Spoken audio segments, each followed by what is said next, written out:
Hello students, मैं हूं Pawar sir, IIT Gurukul Nagpur से। बेटा आज हम लोग जो टॉपिक पढ़ने जा रहे हैं वो है टेंजेंट गैल्वेनोमीटर। तो चलिए हम लोग स्टार्ट करते हैं हमारा टॉपिक आज का, वो है टेंजेंट गैल्वेनोमीटर। बेटा tangent galvanometer is used to measure the value of current, small current, when small current is passing through the coil, then it can be measured with the help of tangent galvanometer as well as moving coil galvanometer. So अभी हम लोग tangent galvanometer पढ़ रहे हैं इसमें। First आपको tangent law एक बार फिर से हम लोग याद दिला देते, बिकॉज tangent galvanometer में भी tangent लॉ इस्तेमाल होता। तो सबसे पहले हम लोग एक बार tangent लॉ देख लेते हैं। बेटा क्या था अपना टेंजेंट लॉ? अगर ये अर्थ का हॉरिजॉन्टल मैग्नेटिक फील्ड रहा, अगर ये अर्थ का हॉरिजॉन्टल मैग्नेटिक फील्ड रहा तो मैग्नेटिक नीडल पहले अर्थ के हॉरिजॉन्टल प्लेन में आ जाएगी। अब ये मैग्नेटिक नीडल जो रहेगी वो सबसे पहले अर्थ के हॉरिजॉन्टल फील्ड की तरफ आ जाएगी। अब अगर इस मैग्नेटिक फील्ड को परपेंडिकुलरली कोई दूसरी मैग्नेटिक फील्ड अप्लाई किया गया, अब अर्थ के मैग्नेटिक फील्ड को परपेंडिकुलर दूसरी मैग्नेटिक फील्ड लगाई गई, तब ये जो मैग्नेट है, ये मैग्नेट के ऊपर दो मैग्नेटिक फील्ड टॉर्क एक्ट करेगी। ये वाला भी टॉर्क एक्ट करेगा, ये वाला भी टॉर्क एक्ट करेगा। तो अगर अकेला ये होता तो मैग्नेट ऐसा आया होता, अकेला ये मैग्नेटिक फील्ड रहा होता तो मैग्नेट ऐसा आया होता, अगर ये अकेला होता तो मैग्नेट ऐसा आया होता ड्यू टू टॉर्क। लेकिन दोनों रहने की वजह से मैग्नेटिक नीडल कहीं ना कहीं बीच में आके रुकेगा, यहां कहीं तो भी आके रुक गया ये पोजीशन पे। मान लेते मैग्नेटिक नीडल ऐसे कुछ पोजीशन पे आ गई इस तरफ। सो जब दो मैग्नेटिक फील्ड एक दूसरे को म्यूचुअली परपेंडिकुलर एक्ट होती है ऐसे, तो जो मैग्नेटिक नीडल रहती है वो इधर घूमेगी ऐसे और फाइनली कहीं तो भी आके रुकेगी by making an angle theta with BH के साथ थीटा एंगल बना के रुकेगी। इस समय ये जो रहेगा, ये सामने वाला वो क्या रहेगा B, ये वाला, और ये जो है वो ये BH है। ठीक है। अब अगर हम लोग tan थीटा लेंगे, so tan theta equal to opposite side upon adjacent side, so B upon BH। तो बेटा B इक्वल टू क्या आ जाएगा तुम्हारा BH tan थीटा, ये है तुम्हारा tangent law. So when magnetic needle is kept between two perpendicular magnetic fields B and BH, then both the magnetic field will exert the torque on it। तो ये इस तरफ टॉर्क एक्ट करेगा, तो ये इस तरफ टॉर्क एक्ट करेगा। फाइनली मैग्नेटिक नीडल कहीं तो भी आके रुकेगी। जिस समय दोनों का भी टॉर्क बैलेंस होगा, इसका टॉर्क इस तरफ होगा तो इसका टॉर्क इस तरफ होगा। जहां पर दोनों का भी टॉर्क बैलेंस हो गया, वहां पर ये आके रुक जाएगा। तब यहाँ पे एंगल कितना बना रहा है theta, tan theta equal to opposite upon adjacent, तो आपका ये आ गया। सो टेंजेंट लॉ इसके पहले भी हमने पढ़ा था, अभी भी हमने टेंजेंट लॉ पढ़ा। ये टेंजेंट लॉ यहां पर अप्लाई होगा। तो बेटा फर्स्ट पॉइंट आपको पता रहना चाहिए टेंजेंट लॉ। सेकंड पॉइंट, जब भी किसी वायर से करंट पास होता है, जब भी किसी वायर से करंट पास होता है तो वहां पर प्रोड्यूस होती है मैग्नेटिक फील्ड। अब ये करंट पास हो रहा है ऐसा, by right hand thumb rule, thumb indicate the direction of current, then curled finger shows the magnetic field. तो जब भी किसी वायर से करंट पास होता है तो वो प्रोड्यूस करता है मैग्नेटिक फील्ड, और magnetic field induction is represented by P। और मैग्नेटिक फील्ड का फॉर्मूला क्या है बेटा? म्यू नॉट Ni अपॉन 2R। Mu naught Ni permeability, N यानी number of turns, I is current, R is the radius. इस loop का जो रेडियस रहेगा वो R। यहाँ पे जितने भी नंबर ऑफ टर्न्स होंगे, नंबर ऑफ टर्न्स N से दिखाएंगे। I is the current passing through the coil. तो ये आपका दूसरा पॉइंट आपको पता रहना चाहिए। सेकंड पॉइंट क्या था बेटा? सेकंड पॉइंट कि किसी भी वायर से करंट पास हुआ I, तो इसके वजह से यहां क्या प्रोड्यूस होती है? Magnetic field. और वो मैग्नेटिक फील्ड का फॉर्मूला क्या होता है, mu naught N I upon 2r। Mu naught N है permeability, N means what, number of turns, जैसे ये 2 3 4 5 5, ये हो गया number of turns. I is the current and what is the R, radius of the loop. तो बेटा ये second point. अब हमने 2 पॉइंट्स लिए। पहला पॉइंट कौन सा था, टेंजेंट लॉ। सेकंड पॉइंट था current produces the magnetic field. ये दो आपको पता रहना चाहिए। चलो अभी टेंजेंट गैल्वेनोमीटर का कंस्ट्रक्शन और वर्किंग देख लेते हैं। बेटा ये वुडन फ्रेम होगी, ये वुडन फ्रेम के ऊपर यहां पर इसके अंदर एल्यूमिनियम के वायर्स ऐसे वाउंड किए रहेंगे। ये कॉपर वायर्स, कॉपर के, एल्यूमिनियम के नहीं रहेंगे, कॉपर के रहेंगे। सो ये एक वायर है जहां से करंट पास हो रहा है। ये देखो बेटा, ये वायर से करंट पास हो रहा है, यहां से करंट आया। ये करंट को आप काउंट करना चाहते हो, इसको मेजर करना चाहते हो, तो ये करंट ऐसे सर्किट में से करंट आ रहा है। ये करंट यहाँ पे ले लोगे टर्मिनल, यहाँ से ये कॉइल है कॉपर की, कॉपर के कॉइल से इसके ऊपर वाउंडेड है वुडन फ्रेम पर। ये आपकी सर्कुलर वुडन फ्रेम है which is in vertical plane. एक वर्टिकल प्लेन में आपके ऐसे कॉइल्स वाउंडेड किए, ये आपका पूरा वर्टिकल प्लेन हुआ। ये वर्टिकल प्लेन में ये सर्कुलर कॉइल है और इसके ऊपर आप ऐसे कॉइल को वाउंड कर रहे हो, कॉपर वायर्स पूरे वाउंड कर दिए आपने, clear. Then there is a box, magnetometer box which is at the centre of the circular scale. ये सर्कुलर स्केल के सेंटर पर एक मैग्नेटोमीटर बॉक्स है। तो ये वाला जो रहेगा वो क्या है बेटा, आपका मैग्नेटोमीटर बॉक्स, ये सर्कुलर मैग्नेटोमीटर बॉक्स। ये ब्रास का बना हुआ होता है, इसके ऊपर ग्लास का कवर होता है, ब्रास का बना हुआ है, ग्लास का कवर है। इसके अंदर क्या है बेटा, एक मैग्नेटिक नीडल, ये मैग्नेटिक नीडल है। और मैग्नेटिक नीडल को परपेंडिकुलर क्या है आपका, pointer which is made up of aluminium. अब ये जो पॉइंटर होता है, जैसे नीडल डिफ्लेक्ट होगी, सो पॉइंटर आपको इंडिकेट करेगा कि कितने एंगल से डिफ्लेक्ट हुआ। So pointer is used to indicate the angle of deflection, clear. ये प्लेटफॉर्म रहेगा, यहाँ स्क्रू लगे रहेंगे। यहाँ पे फाइनली 3 लेवलिंग स्क्रू है, ये एक और ये, ऐसे 3 लेवलिंग स्क्रू है। यहाँ पे एक स्क्रू है, दूसरा स्क्रू, तीसरा स्क्रू। सो ऐसे 1 2 3 ऐसे 3 लेवलिंग स्क्रू है। You can rotate this screw, आप इस स्क्रू को रोटेट कर सकते हो। इसको आप ज्यादा रोटेट करोगे तो ये साइड ऊपर आ जाएगा, अगर आप इसको रोटेट करोगे तो ये साइड ऊपर आ जाएगा। सो इसको आप स्क्रू को घुमा सकते हो और इसको हॉरिजॉन्टल लेवल पे ला सकते हो। So in order to make the perfect horizontal plane, ये पूरा हॉरिजॉन्टल बनाने के लिए बेस को हॉरिजॉन्टल बनाने के लिए लेवलिंग स्क्रू का इस्तेमाल होता है। इन स्क्रू को एडजस्ट करके आप हॉरिजॉन्टल लेवल मेंटेन कर सकते हो और इसका वर्टिकल लेवल मेंटेन कर सकते हो। तो जो बेस रहेगा वो हॉरिजॉन्टल रहेगा और ये जो रहेगा वो वर्टिकल रहेगा, वुडन सर्कुलर फ्रेम, क्लियर। इसमें बेटा now initially the magnetic needle earth के मैग्नेटिक फील्ड के पैरेलल आ जाएगा, यानी इन द मैग्नेटिक मेरिडियन आ जाएगा। अगर ये मैग्नेटिक नीडल फ्री है, अगर आपने कोई भी नीडल को ऐसा फ्रीली छोड़ दिया तो ये मैग्नेटिक नीडल अर्थ के मैग्नेटिक फील्ड को पैरेलल आके रुक जाएगा। If this is the horizontal component of earth magnetic field, तो उसको पैरेलल आके रुक जाएगा। तो हमने ये वाला जो नीडल है मैग्नेटिक नीडल, इसको फ्रीली छोड़ दिया है, तो ये नीडल अपने आप को अर्थ के नॉर्थ साउथ पे एडजस्ट कर लेगा। तो ये हो जाएगा आपका BH। What is the BH? horizontal component of earth magnetic field. So initially the magnetic needle, ये magnetic needle अपने आप को BH पे अरेंज कर लेगा हॉरिजॉन्टल पे।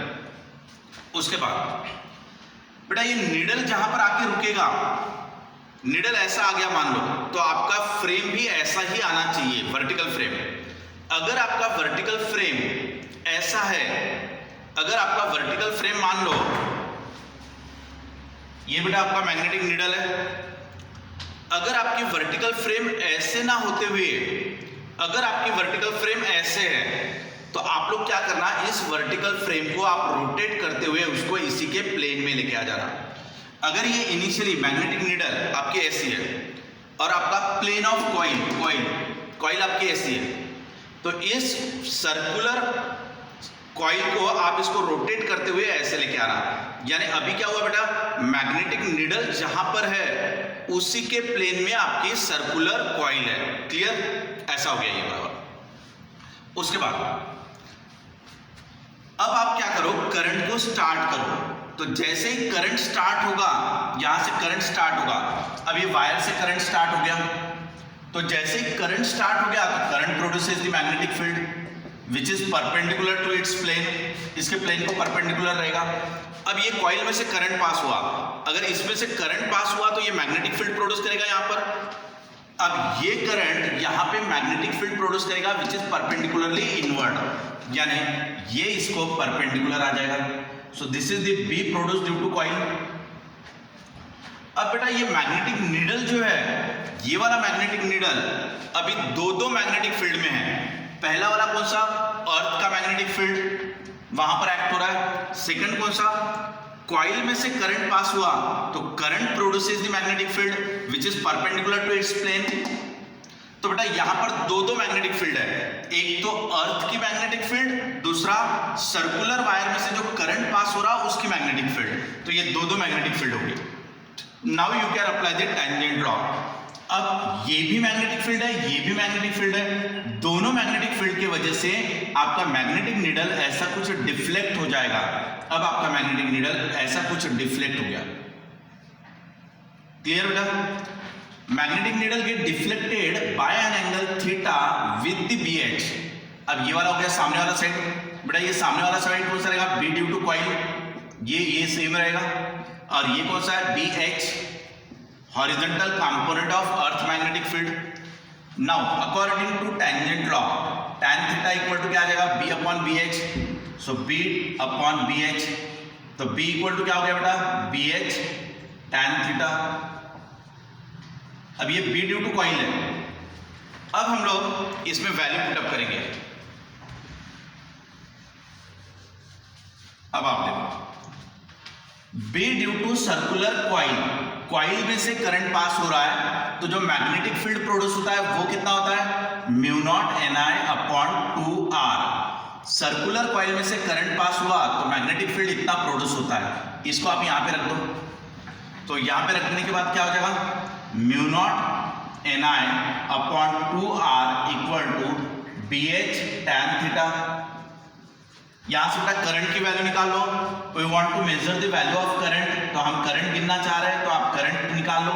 देयरफॉर करंट इक्वल टू कितना आ जाएगा बेटा, 2R BH tan theta upon mu not N।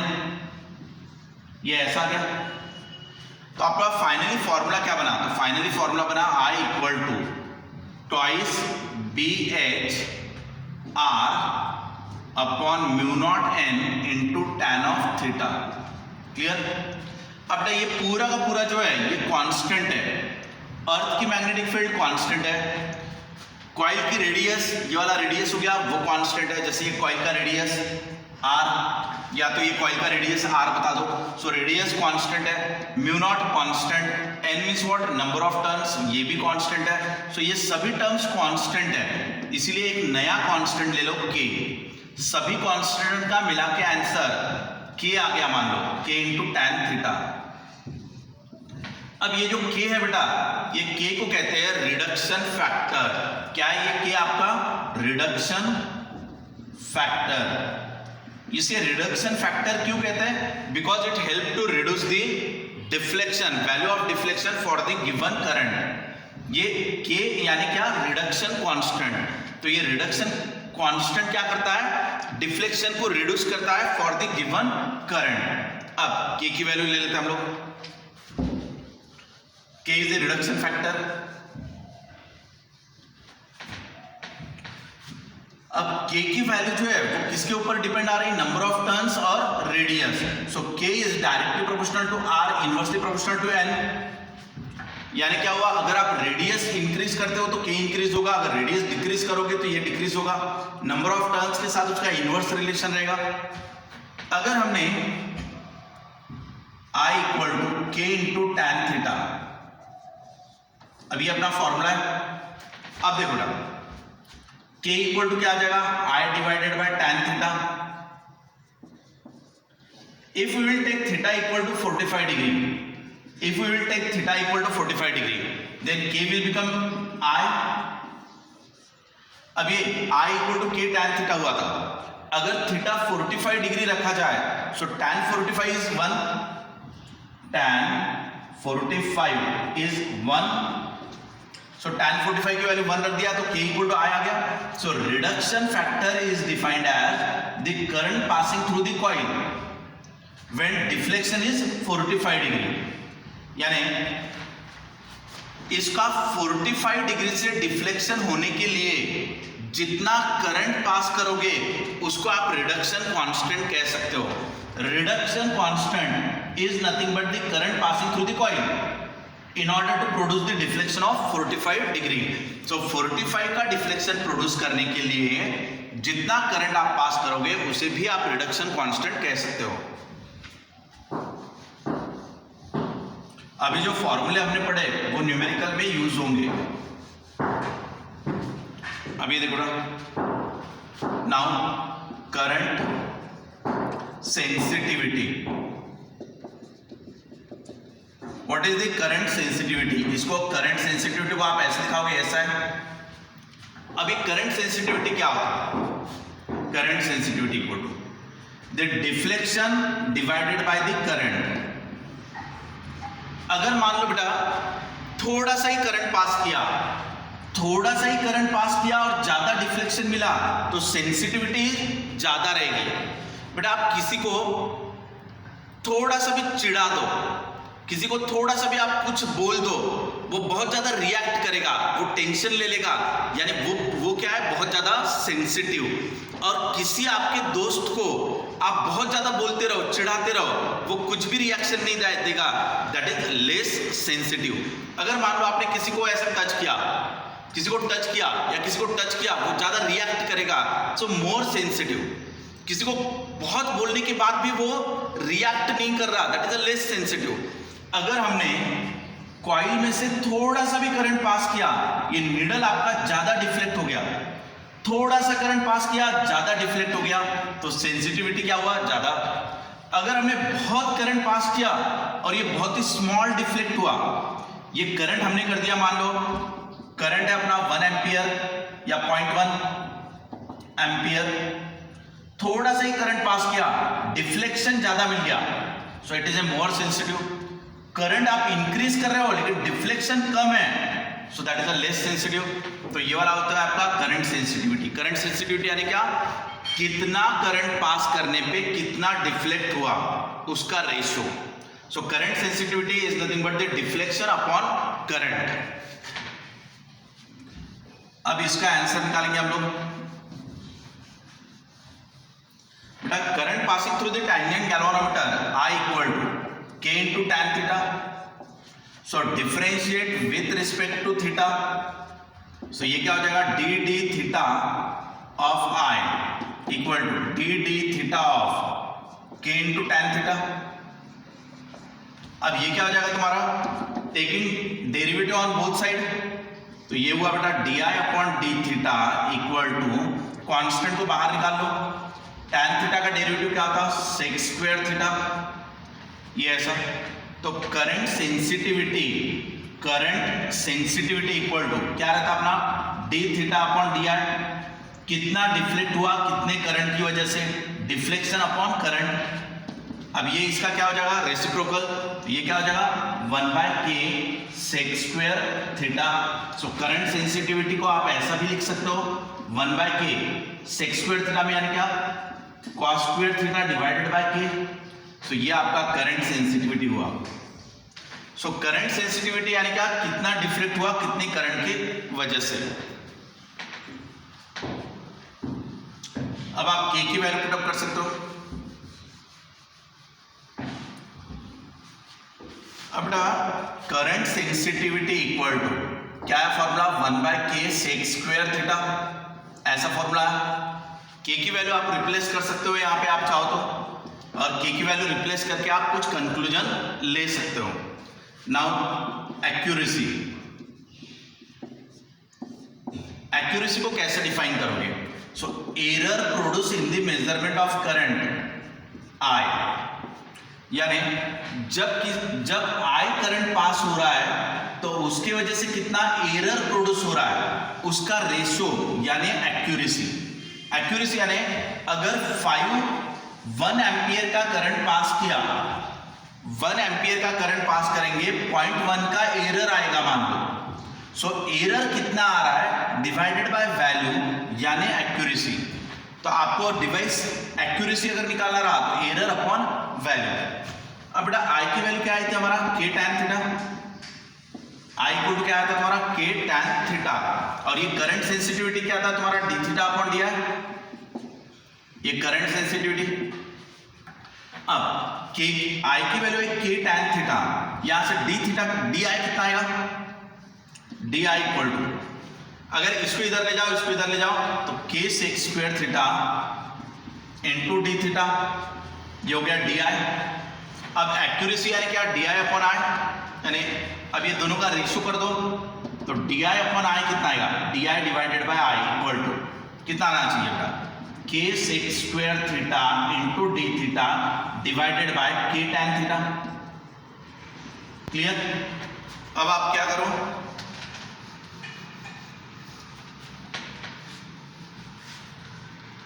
Therefore, di upon i equal to, अब ये के कैंसिल हो जाएगा तो बचेगा क्या बेटा sec square theta D theta upon tan theta.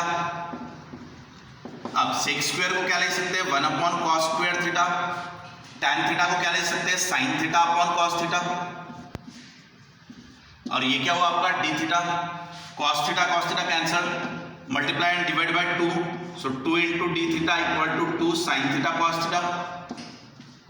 तो ये कितना आ जाएगा 2 into D theta upon 2 sine theta cos theta means what sine of 2 theta, ऐसा हो जाएगा। सो आपका d I upon I accuracy कितना मिला 2 d theta upon sine of 2 theta. So अगर आपका थीटा इक्वल टू 45 डिग्री लिया तो साइन 90 हो जाएगा, वो साइन 90 की वैल्यू कितनी हो जाएगी 1। अगर आप थीटा 45 लोगे तो ये हो जाएगा 90 डिग्री, साइन 90 की वैल्यू 1 हो जाएगा, तो एक्यूरेसी कितना हो जाएगा आपका, इसकी वैल्यू